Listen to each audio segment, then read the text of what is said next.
এই সংসারে প্রত্যেকটা জিনিসের নিজস্ব একটা বিশেষত্ব আছে, আর তার বিশেষত্বর জন্যই তাকে বিশেষ গুরুত্ব দেওয়া হয়। যদি কথা বলি অস্ত্রের, যেমন তরোয়াল। তরোয়াল নির্মাণ করা হয়েছে রক্ষার জন্য। কত তাড়াতাড়ি সে সামনে উপস্থিত শত্রুকে নিধন করতে পারে। এবার এই তরোয়ালের কোন গুণটা দেখা প্রয়োজন? সেটার ধার। সেই বস্তুটি নয় যার মধ্যে এই তরোয়াল রাখা হয়। সেইভাবেই যদি আমি কথা বলি বাণের, তাহলে এটা প্রয়োজনীয় নয় যে সেই বাণ কতটা তীক্ষ্ণ, কতটা বলশালী। এটা দেখা প্রয়োজন যে তার আকারটা কেমন। সে কি বাতাস ভেদ করে নিজের লক্ষ্যে পৌঁছতে পারবে? সেটা বেশি গুরুত্বপূর্ণ। সেই জায়গাটা নয় যেখানে সেই বাণ রাখা হয়। ঠিক সেইভাবে যদি আপনি কোনো মানুষেরই মূল্য বুঝতে চান, তাকে পরখ করে দেখতে চান, তাহলে তার জাতি, তার ধর্ম, তার রূপ, তার আকার, সেগুলো দেখে তাকে পরখ করতে চেষ্টা করবেন না। তাকে পরখ এই সব কিছুর ভিত্তিতে করবেন না। তার স্বভাবটা দেখুন, তার গুণ দেখুন, তার প্রতিভা দেখুন, তার কর্ম দেখুন। কারণ এটাই সেই ব্যক্তির আসল পরিচয়, এটাই হলো তার অস্তিত্ব। যখনই আপনি কোনো নর্তককে শ্রেষ্ঠ নৃত্য প্রদর্শন করতে দেখেন, তখন আপনি কিন্তু এটা ভাবেন না যে সে কোথা থেকে এসেছে, সে কি খায়, ওর বন্ধু বান্ধব কারা। আপনি তার নৃত্য দেখেন, ওর শিল্প দেখেন, সেটারই প্রশংসা করেন, সেটাকেই সম্মান করেন। সেইভাবেই সংসারে সকলকে সম্মান করুন। আর এই সম্মানের আধার হওয়া উচিত তার গুণ, তার স্বভাব, তার কর্ম, তার রূপ আর তার বেশভূষা নয়। আসুন আমার সাথে ভালোবেসে বলুন, রাধা রাধা। এই সংসার বলে যে কৃষ্ণ হলো মহাযোগী। কেউ বলে যে কৃষ্ণ হলো সাংখ্যযোগের প্রবর্তক, কেউ বলে ভক্তিযোগের, কেউ বলে জ্ঞান যোগের, কেউ কেউ এটা মনে করেন যে অষ্টাঙ্গ যোগের প্রভু হলাম আমি। কিন্তু এই যোগ আসলে কি? যোগ বিষয়টাকে বোঝা খুব একটা কঠিন নয়, কিন্তু সেই যোগকে নিজের যাপনের অংশ করে তোলা হলো অত্যন্ত কঠিন, আর তার জন্য প্রয়োজন অভ্যাস। যোগ শব্দটার অর্থ হলো যুক্ত করা, আর এটা আমি ছোটবেলায় শিখেছিলাম। যখন আমার মাখন খেতে ইচ্ছে করত, আর মা মাখনের সেই হাঁড়িটা ওপরে টাঙিয়ে রাখতেন, তখন আমরা ভাবতাম যে অত দূরে পৌঁছবো কি করে। তখন আমরা যোগের বিষয়ে জানতে পারলাম, আর তখন জানতে পারলাম যে সব থেকে গুরুত্বপূর্ণ যোগ আসলে কি? সহযোগিতা, সাহায্য। আমরা সব সখারা একসাথে জড়ো হতাম, একে অপরের পিঠের ওপর উঠে দাঁড়াতাম, আর তারপর আমরা ওই মাখনের হাঁড়ির কাছে পৌঁছতে পারতাম, আর তারপর আমরা সবাই মিলে সেই মাখন ভাগ করে খেতাম। সহযোগিতা, এটা অত্যন্ত গুরুত্বপূর্ণ। পাণ্ডবরাও মহাভারতে এটাই করেছিলেন। ওনাদের সাথেও কেউ ছিল না। একে অপরকে সাহায্য করে ওনারা অনেক বীরদের একত্রিত করেছিলেন। তারপর অবশেষে মহাভারতের এই মহাযুদ্ধে ওনারা জয়লাভ করেছিলেন। রামায়ণে রাম এবং লক্ষ্মণের সাথে কেউ ছিল না। সহযোগিতার মাধ্যমে ওনারা ভাল্লুক আর বানর সেনাকে একত্রিত করেছিলেন, আর এই সংসারের সব থেকে প্রবল রাক্ষস রাবণকে বধ করেছিলেন। মনে রাখবেন, একসাথে মিলে যদি আপনারা কর্ম করতে শেখেন, তাহলে এই সংসারে এমন কিছুই নেই যেটা আপনি অর্জন করতে পারবেন না। আসুন আমার সাথে ভালোবেসে বলুন, রাধা রাধা। মানুষ যখনই কোনো পর্বতারোহণ করতে শুরু করে, তখন সে বারবার পড়ে যায়, বারবার উঠে দাঁড়ায়, সামনে এগোতে চেষ্টা করে। কিন্তু যদি সে দৃঢ় নিশ্চয় করে থাকে, তাহলে সে অবশেষে সেই পর্বতের শিখরে পৌঁছেই যায়। চলার পথে যদি বড় কোনো পাথর চলে আসে বা পর্বতের কোনো বড় অংশ সামনে আসে, তাহলে সে তার সাথে ধাক্কা খায় না, সে পথ বদলে নেয়। কিন্তু বাধা তাকে সবসময় পেতেই হয়, আর সেই বাধা সে পায় ছোট ছোট পাথরের দ্বারা। তাদের উপর পা পড়লে তার পা পিছলে যায় আর সে পড়ে যায়। এই ছোট ছোট পাথর হলো আমাদের জীবনের সেই ছোট ছোট সমস্যা, সেই ছোট ছোট ভুলগুলো যেগুলো আমরা অবজ্ঞা করতে থাকি। আমরা ভাবি এর দ্বারা কি বা ক্ষতি হবে, কিন্তু সেগুলোই অনেক সময় আমাদের অসফলতার কারণ হয়ে দাঁড়ায়। যত তাড়াতাড়ি সম্ভব এই ছোট ছোট পাথরগুলিকে জীবন থেকে তুলে ফেলে দিন। ভুল হওয়াটা স্বাভাবিক, কিন্তু তার মানে এই নয় যে বারবার সেই ভুলের পুনরাবৃত্তি ঘটবে। ভুলটা বুঝুন, সেটা স্বীকার করুন আর সেটা শুধরে নিন। যখন আপনি এটা করতে শিখবেন, তখনই খুব তাড়াতাড়ি আপনি সেই শিখরে পৌঁছতে পারবেন। আর যখন পৌঁছে যাবেন, তখন এই মন প্রসন্ন হয়ে বলবে, রাধা রাধা। সূর্য এই সংসারকে আলো প্রদান করে। সূর্যের মনে যদি নিজের তেজের জন্য অহংকার জন্ম নেয়, তখন তার অহংকার ভঙ্গ করে মেঘ। সূর্যের আলো পূর্ণরূপে ঢেকে দেয়। মেঘের মনে যদি নিজের গতি নিয়ে অহংবোধ জন্ম নেয়, তাহলে মেঘের অহংকার ভঙ্গ করে পর্বত। মেঘের গতি অবরুদ্ধ করে দেয়। এবার যদি পর্বত নিজের নিশ্চলতা নিয়ে অহংকার করে, তাহলে সেই অহংবোধ ভঙ্গ করে একটি মূষক। সেই বিশাল পর্বতে একটি ছিদ্র করে দেয়। এবার যদি মূষকের নিজের মনে অহংবোধ জন্ম নেয়, তাহলে জল তার অভিমান ভঙ্গ করে সেই ছিদ্র দিয়ে প্রবেশ করে। আর যদি জলের মনে অহংবোধ জন্ম নেয়, তখন মানুষ বাঁধ নির্মাণ করে তার গতিপথ রুদ্ধ করে, জলের অহংকার ভঙ্গ করে। আর যদি মানুষের মনে অহংকার জন্ম নেয়, তখন সূর্য নিজের তাপ দ্বারা মানুষের অহংকার ভঙ্গ করে। এই সংসারে অহংকার প্রদর্শন করার কোনো প্রয়োজন নেই।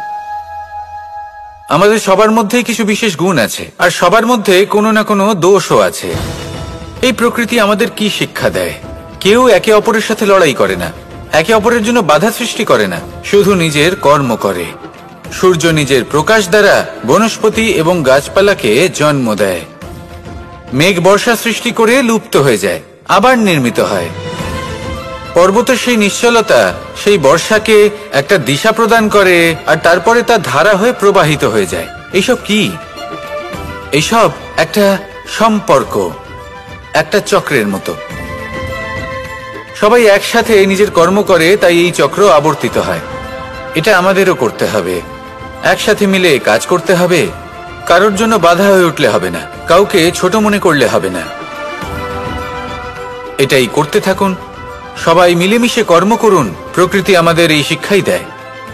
আসুন আমার সাথে ভালোবেসে বলুন, রাধা রাধা। আপনি কখনো পলাশ ফুল দেখেছেন? কি সুন্দর দেখতে, লাল রক্তবর্ণ, উজ্জ্বল, কিন্তু এতে কোনো সুগন্ধ নেই। সেই জন্য ওকে শুধু চোখ ভরে দেখতে ইচ্ছে করে।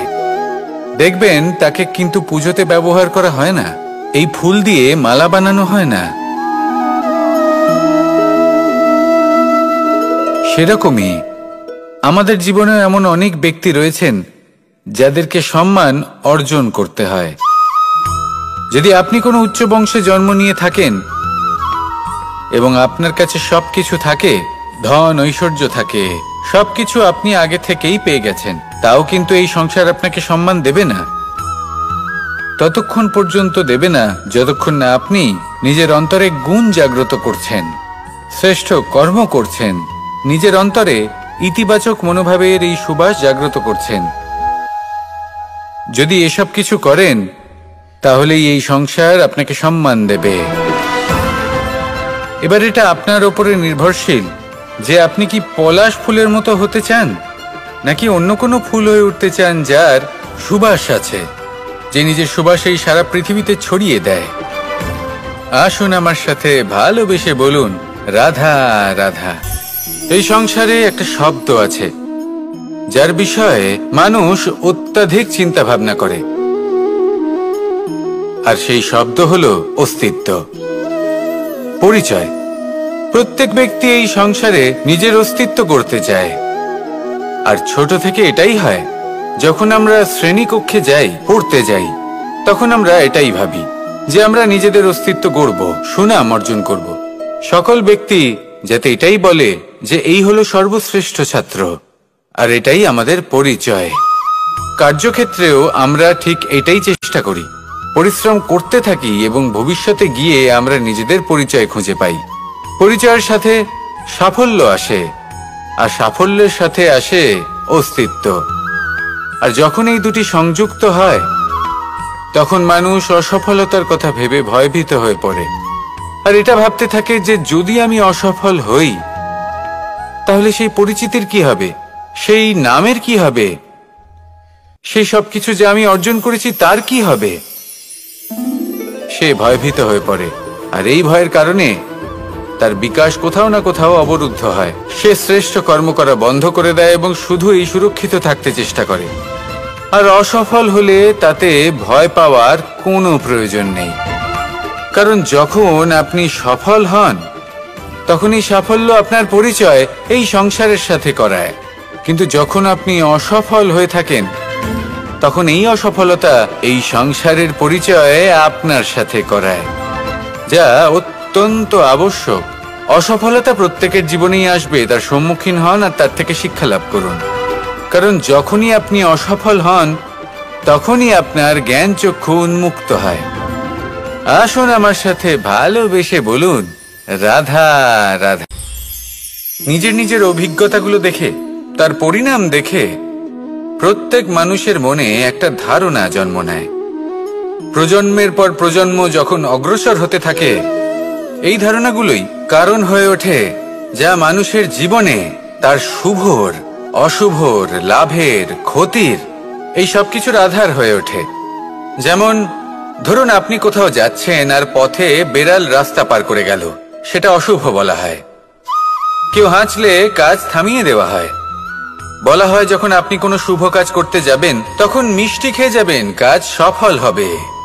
যদি কোনো ব্যক্তি অনুচিত কথা বলে দেন তার মানে অনুচিত কিছুই ঘটবে, আদি ইত্যাদি। এরকম অনেক সংখ্যক ধারণা আছে।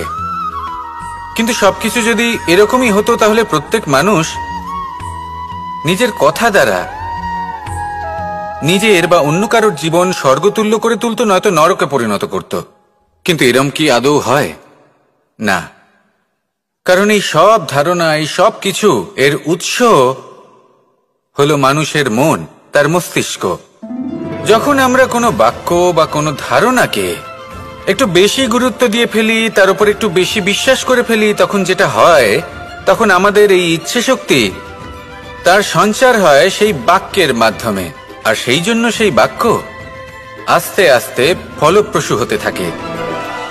এটা হলো মানুষের মনের শক্তি, তার মস্তিষ্কের শক্তি। এটা কখনো ভুলে যাবেন না।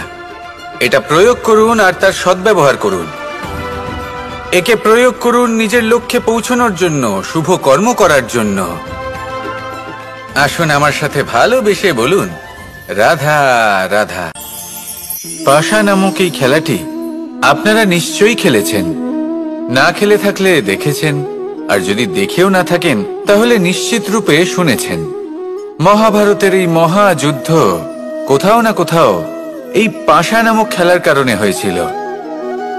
পাশার এই বিচিত্র খেলা, দান, এইসবের কারণে কেউ নিজের মাথায় রাজ মুকুট পরিধান করেছিলেন, আবার সেখানে পরাজিত হওয়ার জন্য কাউকে বনবাসও ভোগ করতে হয়েছিল। কিন্তু এই খেলা সমাপ্ত হওয়ার পরে সমস্ত ঘুঁটি আর এই পাশার ছক একই পুটলিতে স্থান পেল। এটাই হলো আমাদের জীবন। এই সংসারে আমরা জয় পরাজয়ের বিষয়ে এতটাই ভাবি, এত চিন্তা করি যে এই জীবনের খেলার আনন্দটাই উপভোগ করতে পারি না। আর অবশেষে কি হয়? কেউ জয়ী হন, কেউ পরাজিত হন, কিন্তু দুজনেই একই স্থানে পৌঁছে যান। প্রত্যেক ব্যক্তি মৃত্যুর পরে একটি নির্দিষ্ট স্থানেই পৌঁছতে বাধ্য। কিন্তু ততক্ষণ এই জীবন, এই খেলা, তার আনন্দ উপভোগ করুন। এই সংসারে সেই ব্যক্তি শ্রেষ্ঠ স্থানে পৌঁছতে পেরেছেন যিনি এই সংসারকে প্রকাশ প্রদান করেছেন, যিনি কখনো জয় পরাজয় এ বিষয়ে ভাবেননি, শুধু এই জীবনের খেলার আনন্দ উপভোগ করেছেন। এটাই আপনিও করুন আর আমার সাথে ভালোবেসে বলুন, রাধা রাধা। রামায়ণের একটা অত্যন্ত শ্রেষ্ঠ কাহিনী আছে যেটা খুব অমূল্য শিক্ষা দান করে। দশানন যখন ধরাশায়ী হলেন এবং মৃত্যুশয্যায় শুয়েছিলেন, ওনার শেষ নিঃশ্বাস ত্যাগের সময় শ্রীরাম লক্ষ্মণকে বললেন যে, হে লক্ষ্মণ, রাবণের কাছে যাও, ওখানে যাও, ওনার থেকে কিছু জ্ঞান অর্জন করে এসো। উনি হলেন মহাজ্ঞানী, আর ওনার থেকে জ্ঞান অর্জনের এটাই শ্রেষ্ঠ সুযোগ। লক্ষ্মণ প্রথমে মানতে চাইলেন না, কিন্তু শ্রীরাম বোঝানোর পরে লক্ষ্মণ ওনার কাছে গেলেন, রাবণের মাথার কাছে গেলেন আর বললেন, দাদা বলেছেন আপনার থেকে জ্ঞান অর্জন করতে। রাবণ কিছুই বললেন না। লক্ষ্মণ বললেন, আপনি তো দেখছি খুব অহংকারী, মৃত্যুশয্যায় শুয়ে আছেন, শেষ নিঃশ্বাস ত্যাগ করতে চলেছেন, আর তাও এত অহংকার। রাবণ বললেন, নিজের দাদা রামকে ডাকো। শ্রীরাম এলেন, রাবণের পায়ের কাছে এসে দাঁড়ালেন। উনি নিজের হাত জোড় করলেন আর বললেন, হে মহাপণ্ডিত রাবণ, আপনি হলেন মহাজ্ঞানী, দয়া করে আমাদের কিছু জ্ঞান প্রদান করুন। রাবণ বিনম্র চিত্তে ওনার কথা শুনলেন, খুব বিনম্র চিত্তে ক্ষমা প্রার্থনাও করলেন, আর এই সংসার একটি অত্যন্ত শ্রেষ্ঠ জ্ঞান লাভ করল। এর দ্বারা আমরা ঠিক কি শিক্ষা লাভ করি? রাম এবং লক্ষ্মণ দুজনেই ছিলেন তেজস্বী, দুজনেই ছিলেন শ্রেষ্ঠ, ছিলেন বীর, ছিলেন বলবান। কিন্তু শ্রীরামকে মর্যাদা পুরুষোত্তম বলা হয়ে থাকে, কারণ উনি বীর ছিলেন, সাহসী ছিলেন, তার সাথে একটি অত্যন্ত গুরুত্বপূর্ণ গুণ ছিল। সেই গুণ হলো বিনম্রতা। এটা খুবই শ্রেষ্ঠ একটা গুণ। যদি কেউ আপনাকে কটু কথা শোনায়, তাহলে উত্তরটা আপনি বিনম্রভাবেও দিতে পারেন। এই বিনম্রতা এমন এক আবেগ যেটা দেখে মনে হবে কোমল, কিন্তু এটা ততটাই প্রবল অস্ত্র, এমন একটা অস্ত্র যা সকলকে নিরস্ত্র করে দিতে পারে। যদি আপনি সাহসী হন এবং বিনম্র হন, তাহলে আপনি বিজয়ী হবেন। যদি আপনি জ্ঞানী হন এবং বিনম্র হন, তাহলে আপনি অবশ্যই মহাজ্ঞানী হয়ে উঠবেন। তাই নিজের মনে বিনম্রতা ধরে রাখুন আর ভালোবেসে বলুন, রাধা রাধা। কখনো আমরা কোনো হাটে যাই, কোনো বিশেষ বস্তু কেনার থাকে, ওখানে যাই, গিয়ে অন্য কারোর কথা শুনে অন্য কোনো বস্তু কিনে নিয়ে আসি, অদরকারি জিনিস কিনে ফেলি। তারপর ভাবি যে আমরা এরকম কেন করলাম, এটা আমরা ভুল করলাম, আমার এটা করা উচিত হয়নি, আদি ইত্যাদি। মানুষ যখন জীবনে এমনই সিদ্ধান্ত নিয়ে বসে, এমন নির্বাচন করে, তখন সেই সিদ্ধান্ত নিশ্চিত রূপে তার ভবিষ্যতের জন্য অত্যন্ত গুরুত্বপূর্ণ হয়। কিন্তু যদি আপনি কোনো অনুচিত চয়ন করে ফেলেন, তাহলে মন খারাপ করবেন না, সেই গ্লানিবোধ নিয়ে কষ্ট পাবেন না, সামনে অগ্রসর হতে থাকুন, কারণ এই অনুচিত নির্বাচন আপনাকে উচিতভাবে জীবনযাপনের পথ দেখাতে পারে। এবার যদি আমি আপনাকে বলি যে আপনি আগুনে হাত দিন, সেটা কি আপনি করবেন? করবেন না। কেন? কারণ জীবনে কোনো না কোনো দিন আপনি একটা ভুল নির্বাচন করে আগুনে হাত দিয়েছিলেন, তারপরে আপনি শিক্ষা পেয়েছিলেন যে আমি জীবনে আর কোনোদিন আগুনে আর কিছুতেই হাত দেব না। এই জীবনও ঠিক সেরকমই। জীবনের সেই সব অধ্যায়, সেই সব সময় যা ব্যর্থ হয়েছে, সেটা নিয়ে ভেবে সময় নষ্ট করবেন না। সেটা থেকে যে শিক্ষা পেয়েছেন সেটা মনে রাখুন, আর যে অধ্যায় বাকি রয়েছে, যে সময় বাকি রয়েছে, তাতে কিভাবে সফল হওয়া সম্ভব সেই বিষয়ে ভাবুন। আর আমার সাথে ভালোবেসে বলুন, রাধা রাধা। এই সংসারে প্রত্যেকটা জিনিসের নিজস্ব একটা বিশেষত্ব আছে, আর তার বিশেষত্বর জন্যই তাকে বিশেষ গুরুত্ব দেওয়া হয়। যদি কথা বলি অস্ত্রের, যেমন তরোয়াল, তরোয়াল নির্মাণ করা হয়েছে রক্ষার জন্য। কত তাড়াতাড়ি সে সামনে উপস্থিত শত্রুকে নিধন করতে পারে। এবার এই তরোয়ালের কোন গুণটা দেখা প্রয়োজন? সেটার ধার। সেই বস্তুটি নয় যার মধ্যে এই তরোয়াল রাখা হয়। সেইভাবেই যদি আমি কথা বলি বাণের, তাহলে এটা প্রয়োজনীয় নয় যে সেই বাণ কতটা তীক্ষ্ণ, কতটা বলশালী। এটা দেখা প্রয়োজন যে তার আকারটা কেমন।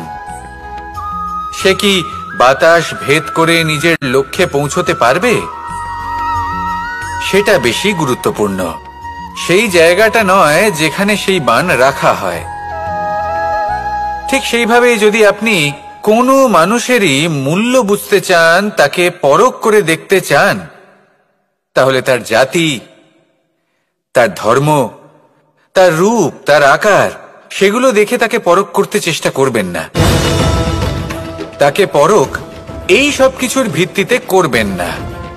তার স্বভাবটা দেখুন, তার গুণ দেখুন, তার প্রতিভা দেখুন, তার কর্ম দেখুন, কারণ এটাই সেই ব্যক্তির আসল পরিচয়, এটাই হলো তার অস্তিত্ব।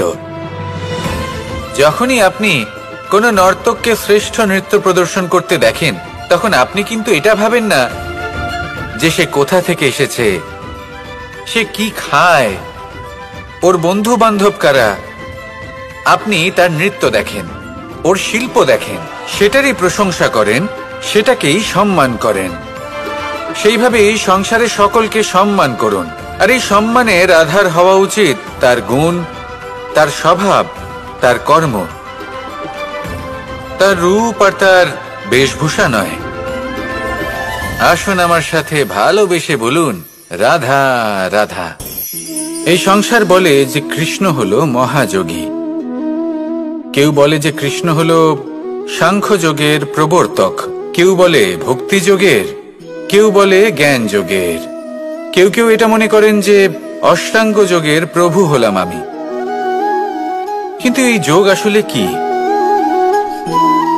যোগ বিষয়টাকে বোঝা খুব একটা কঠিন নয়, কিন্তু সেই যোগকে নিজের যাপনের অংশ করে তোলা হলো অত্যন্ত কঠিন, আর তার জন্য প্রয়োজন অভ্যাস। যোগ শব্দটার অর্থ হলো যুক্ত করা, আর এটা আমি ছোটবেলায় শিখেছিলাম। যখন আমার মাখন খেতে ইচ্ছে করত, আর মা মাখনের সেই হাঁড়িটা ওপরে টাঙিয়ে রাখতেন, তখন আমরা ভাবতাম যে অত দূরে পৌঁছবো কি করে। তখন আমরা যোগের বিষয়ে জানতে পারলাম, আর তখন জানতে পারলাম যে সবথেকে গুরুত্বপূর্ণ যোগ আসলে কি? সহযোগিতা, সাহায্য। আমরা সব সখারা একসাথে জড়ো হতাম, একে অপরের পিঠের উপর উঠে দাঁড়াতাম, আর তারপর আমরা ওই মাখনের হাঁড়ির কাছে পৌঁছতে পারতাম, আর তারপর আমরা সবাই মিলে সেই মাখন ভাগ করে খেতাম। সহযোগিতা, এটা অত্যন্ত গুরুত্বপূর্ণ। পাণ্ডবরাও মহাভারতে এটাই করেছিলেন। ওনাদের সাথেও কেউ ছিল না, একে অপরকে সাহায্য করে ওনারা অনেক বীরদের একত্রিত করেছিলেন। তারপর অবশেষে মহাভারতের এই মহাযুদ্ধে ওনারা জয়লাভ করেছিলেন। রামায়ণে রাম এবং লক্ষ্মণের সাথে কেউ ছিল না। সহযোগিতার মাধ্যমে ওনারা ভাল্লুক আর বানর সেনাকে একত্রিত করেছিলেন, আর এই সংসারের সব থেকে প্রবল রাক্ষস রাবণকে বধ করেছিলেন। মনে রাখবেন, একসাথে মিলে যদি আপনারা কর্ম করতে শেখেন, তাহলে এই সংসারে এমন কিছুই নেই যেটা আপনি অর্জন করতে পারবেন না। আসুন আমার সাথে ভালোবেসে বলুন, রাধা রাধা। মানুষ যখনই কোনো পর্বতারোহণ করতে শুরু করে, তখন সে বারবার পড়ে যায়, বারবার উঠে দাঁড়ায়, সামনে এগোতে চেষ্টা করে, কিন্তু যদি সে দৃঢ় নিশ্চয় করে থাকে, তাহলে সে অবশেষে সেই পর্বতের শিখরে পৌঁছেই যায়। চলার পথে যদি বড় কোনো পাথর চলে আসে বা পর্বতের কোনো বড় অংশ সামনে আসে, তাহলে সে তার সাথে ধাক্কা খায় না, সে পথ বদলে নেয়। কিন্তু বাধা তাকে সবসময় পেতেই হয়, আর সেই বাধা সে পায় ছোট ছোট পাথরের দ্বারা। তাদের উপর পা পড়লে তার পা পিছলে যায় আর সে পড়ে যায়। এই ছোট ছোট পাথর হলো আমাদের জীবনের সেই ছোট ছোট সমস্যা, সেই ছোট ছোট ভুলগুলো যেগুলো আমরা অবজ্ঞা করতে থাকি। আমরা ভাবি এর দ্বারা কি বা ক্ষতি হবে, কিন্তু সেগুলোই অনেক সময় আমাদের অসফলতার কারণ হয়ে দাঁড়ায়। যত তাড়াতাড়ি সম্ভব এই ছোট ছোট পাথরগুলিকে জীবন থেকে তুলে ফেলে দিন। ভুল হওয়াটা স্বাভাবিক, কিন্তু তার মানে এই নয় যে বারবার সেই ভুলের পুনরাবৃত্তি ঘটবে। ভুলটা বুঝুন, সেটা স্বীকার করুন, আর সেটা শুধরে নিন। যখন আপনি এটা করতে শিখবেন, তখনই খুব তাড়াতাড়ি আপনি সেই শিখরে পৌঁছতে পারবেন। আর যখন পৌঁছে যাবেন, তখন এই মন প্রসন্ন হয়ে বলবে, রাধা রাধা। সূর্য এই সংসারকে আলো প্রদান করে। সূর্যের মনে যদি নিজের তেজের জন্য অহংকার জন্ম নেয়, তখন তার অহংকার ভঙ্গ করে মেঘ। সূর্যের আলো পূর্ণরূপে ঢেকে দেয়। মেঘের মনে যদি নিজের গতি নিয়ে অহংবোধ জন্ম নেয়, তাহলে মেঘের অহংকার ভঙ্গ করে পর্বত। মেঘের গতি অবরুদ্ধ করে দেয়। এবার যদি পর্বত নিজের নিশ্চলতা নিয়ে অহংকার করে, তাহলে সেই অহংবোধ ভঙ্গ করে একটি মূষক। সেই বিশাল পর্বতে একটি ছিদ্র করে দেয়। এবার যদি মূষকের নিজের মনে অহংবোধ জন্ম নেয়, তাহলে জল তার অভিমান ভঙ্গ করে, সেই ছিদ্র দিয়ে প্রবেশ করে। আর যদি জলের মনে অহংবোধ জন্ম নেয়, তখন মানুষ বাঁধ নির্মাণ করে তার গতিপথ রুদ্ধ করে, জলের অহংকার ভঙ্গ করে। আর যদি মানুষের মনে অহংকার জন্ম নেয়, তখন সূর্য নিজের তাপ দ্বারা মানুষের অহংকার ভঙ্গ করে। এই সংসারে অহংকার প্রদর্শন করার কোনো প্রয়োজন নেই। আমাদের সবার মধ্যেই কিছু বিশেষ গুণ আছে, আর সবার মধ্যে কোনো না কোনো দোষও আছে। এই প্রকৃতি আমাদের কি শিক্ষা দেয়? কেউ একে অপরের সাথে লড়াই করে না, একে অপরের জন্য বাধা সৃষ্টি করে না, শুধু নিজের কর্ম করে। সূর্য নিজের প্রকাশ দ্বারা বনস্পতি এবং গাছপালাকে জন্ম দেয়। মেঘ বর্ষা সৃষ্টি করে লুপ্ত হয়ে যায়, আবার নির্মিত হয়। পর্বতের সেই নিশ্চলতা সেই বর্ষাকে একটা দিশা প্রদান করে, আর তারপরে তা ধারা হয়ে প্রবাহিত হয়ে যায়। এইসব কি? এইসব একটা সম্পর্ক, একটা চক্রের মতো। সবাই একসাথে নিজের কর্ম করে, তাই এই চক্র আবর্তিত হয়। এটা আমাদেরও করতে হবে, একসাথে মিলে কাজ করতে হবে। কারোর জন্য বাধা হয়ে উঠলে হবে না, কাউকে ছোট মনে করলে হবে না। এটাই করতে থাকুন, সবাই মিলেমিশে কর্ম করুন। প্রকৃতি আমাদের এই শিক্ষাই দেয়। আসুন আমার সাথে ভালোবেসে বলুন, রাধা রাধা। আপনি কখনো পলাশ ফুল দেখেছেন? কি সুন্দর দেখতে, লাল রক্তবর্ণ, উজ্জ্বল, কিন্তু এতে কোনো সুগন্ধ নেই। সেই জন্য ওকে শুধু চোখ ভরে দেখতে ইচ্ছে করে। দেখবেন তাকে কিন্তু পুজোতে ব্যবহার করা হয় না, এই ফুল দিয়ে মালা বানানো হয় না। সেরকমই আমাদের জীবনে এমন অনেক ব্যক্তি রয়েছেন যাদেরকে সম্মান অর্জন করতে হয়। যদি আপনি কোনো উচ্চ বংশে জন্ম নিয়ে থাকেন এবং আপনার কাছে সবকিছু থাকে, ধন ঐশ্বর্য থাকে, সবকিছু আপনি আগে থেকেই পেয়ে গেছেন, তাও কিন্তু এই সংসার আপনাকে সম্মান দেবে না। ততক্ষণ পর্যন্ত দেবে না যতক্ষণ না আপনি নিজের অন্তরে গুণ জাগ্রত করছেন, শ্রেষ্ঠ কর্ম করছেন, নিজের অন্তরে ইতিবাচক মনোভাবের এই সুবাস জাগ্রত করছেন। যদি এসব কিছু করেন, তাহলেই এই সংসার আপনাকে সম্মান দেবে। এবার এটা আপনার ওপরে নির্ভরশীল যে আপনি কি পলাশ ফুলের মতো হতে চান, নাকি অন্য কোনো ফুল হয়ে উঠতে চান যার সুবাস আছে, যে নিজের সুবাস এই সারা পৃথিবীতে ছড়িয়ে দেয়। আসুন আমার সাথে ভালোবেসে বলুন, রাধা রাধা।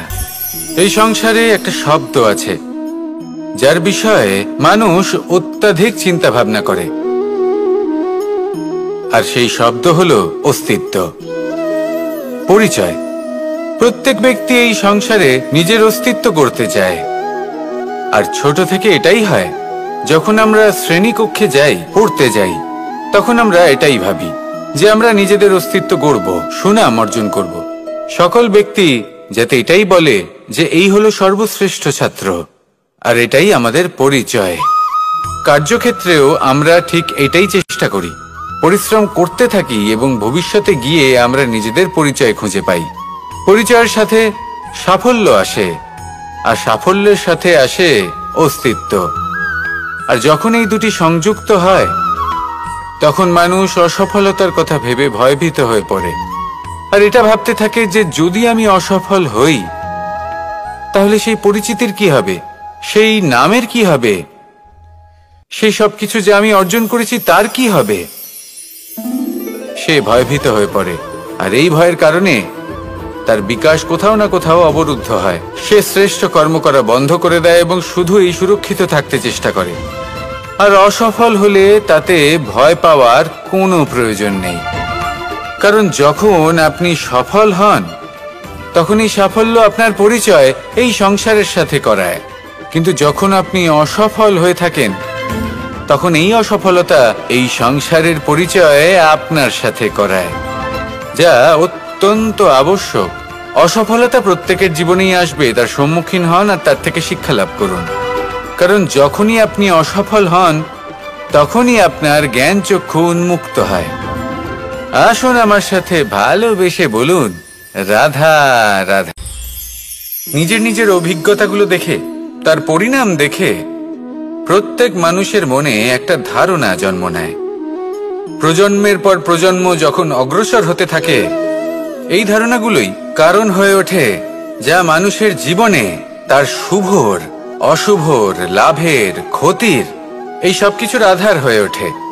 যেমন ধরুন, আপনি কোথাও যাচ্ছেন আর পথে বেড়াল রাস্তা পার করে গেল, সেটা অশুভ বলা হয়। কেউ হাঁচলে কাজ থামিয়ে দেওয়া হয়। বলা হয় যখন আপনি কোনো শুভ কাজ করতে যাবেন, তখন মিষ্টি খেয়ে যাবেন, কাজ সফল হবে।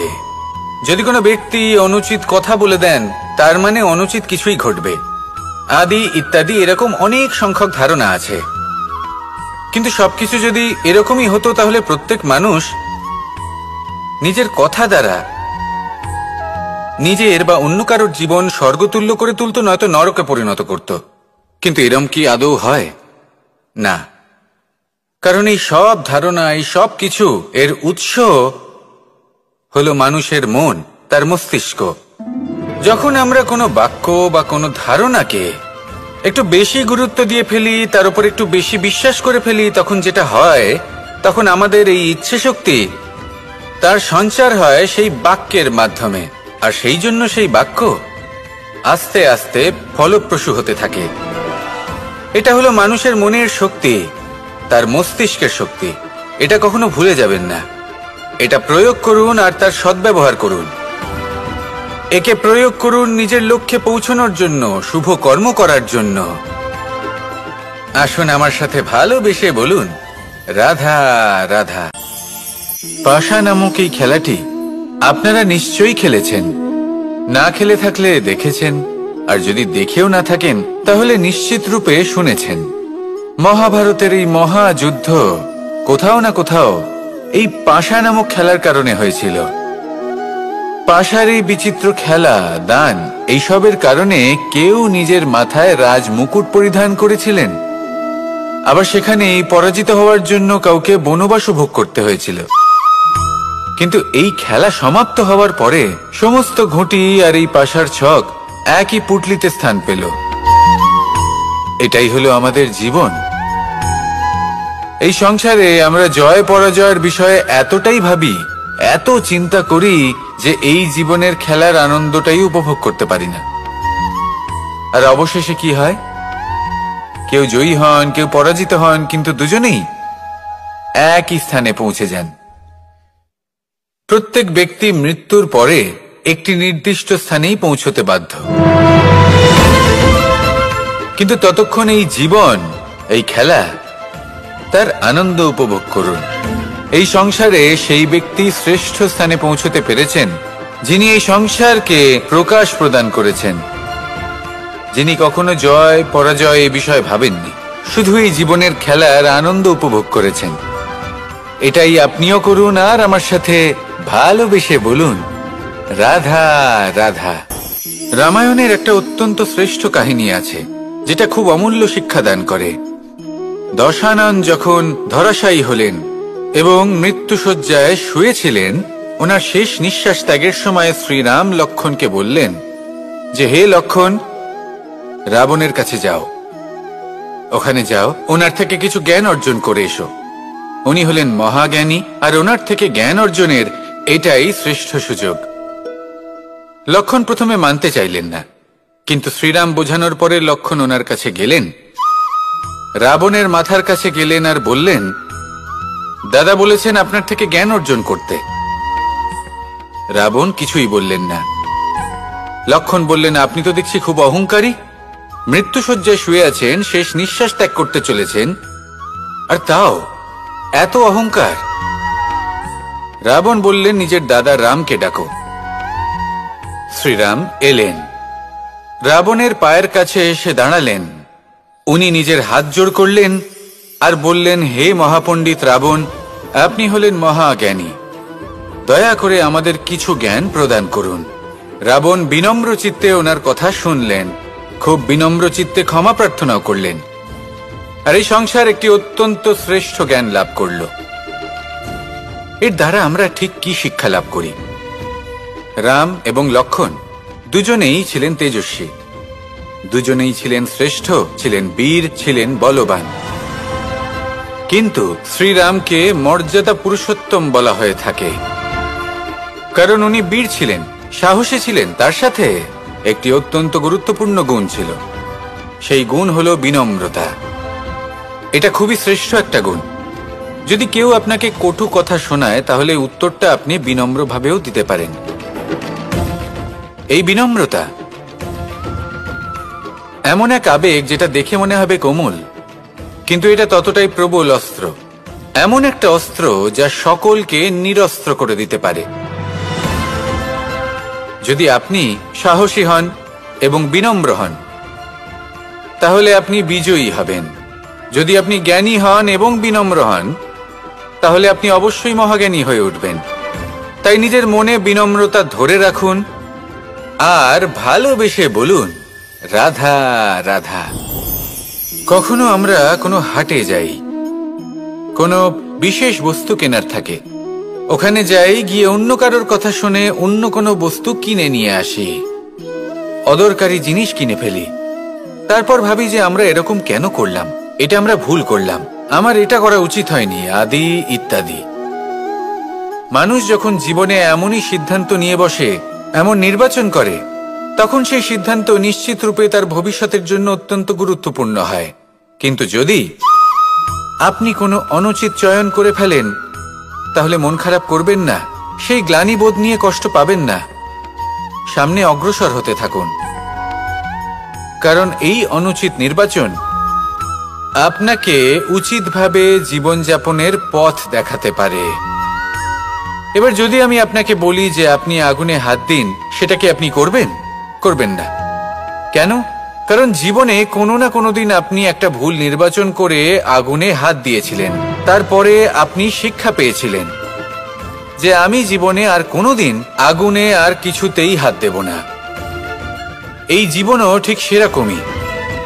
জীবনের সেই সব অধ্যায়, সেই সব সময় যা ব্যর্থ হয়েছে, সেটা নিয়ে ভেবে সময় নষ্ট করবেন না। সেটা থেকে যে শিক্ষা পেয়েছেন সেটা মনে রাখুন, আর যে অধ্যায় বাকি রয়েছে, যে সময় বাকি রয়েছে, তাতে কিভাবে সফল হওয়া সম্ভব সেই বিষয়ে ভাবুন। আর আমার সাথে ভালোবেসে বলুন, রাধা রাধা। এই সংসারে প্রত্যেকটা জিনিসের নিজস্ব একটা বিশেষত্ব আছে, আর তার বিশেষত্বর জন্যই তাকে বিশেষ গুরুত্ব দেওয়া হয়। যদি কথা বলি অস্ত্রের, যেমন তরোয়াল, তরোয়াল নির্মাণ করা হয়েছে রক্ষার জন্য। কত তাড়াতাড়ি সে সামনে উপস্থিত শত্রুকে নিধন করতে পারে। এবার এই তরোয়ালের কোন গুণটা দেখা প্রয়োজন? সেটার ধার। সেই বস্তুটি নয় যার মধ্যে এই তরোয়াল রাখা হয়। সেইভাবেই যদি আমি কথা বলি বানের, তাহলে এটা প্রয়োজনীয় নয় যে সেই বান কতটা তীক্ষ্ণ, কতটা বলশালী। এটা দেখা প্রয়োজন যে তার আকারটা কেমন। সে কি বাতাস ভেদ করে নিজের লক্ষ্যে পৌঁছতে পারবে? সেটা বেশি গুরুত্বপূর্ণ, সেই জায়গাটা নয় যেখানে সেই বান রাখা হয়। ঠিক সেইভাবে যদি আপনি কোনো মানুষেরই মূল্য বুঝতে চান, তাকে পরখ করে দেখতে চান, তাহলে তার জাতি, তার ধর্ম, তার রূপ, তার আকার, সেগুলো দেখে তাকে পরখ করতে চেষ্টা করবেন না। তাকে পরখ এই সব কিছুর ভিত্তিতে করবেন না। তার স্বভাবটা দেখুন, তার গুণ দেখুন, তার প্রতিভা দেখুন, তার কর্ম দেখুন, কারণ এটাই সেই ব্যক্তির আসল পরিচয়, এটাই হলো তার অস্তিত্ব। যখনই আপনি কোনো নর্তককে শ্রেষ্ঠ নৃত্য প্রদর্শন করতে দেখেন, তখন আপনি কিন্তু এটা ভাবেন না যে সে কোথা থেকে এসেছে, সে কি খায়, ওর বন্ধু বান্ধব কারা, আপনি তার নৃত্য দেখেন, ওর শিল্প দেখেন, সেটারই প্রশংসা করেন, সেটাকেই সম্মান করেন। সেইভাবেই সংসারে সকলকে সম্মান করুন।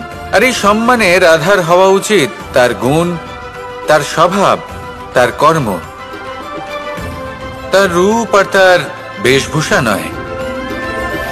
আসুন আমার সাথে ভালোবেসে বলুন, রাধা রাধা।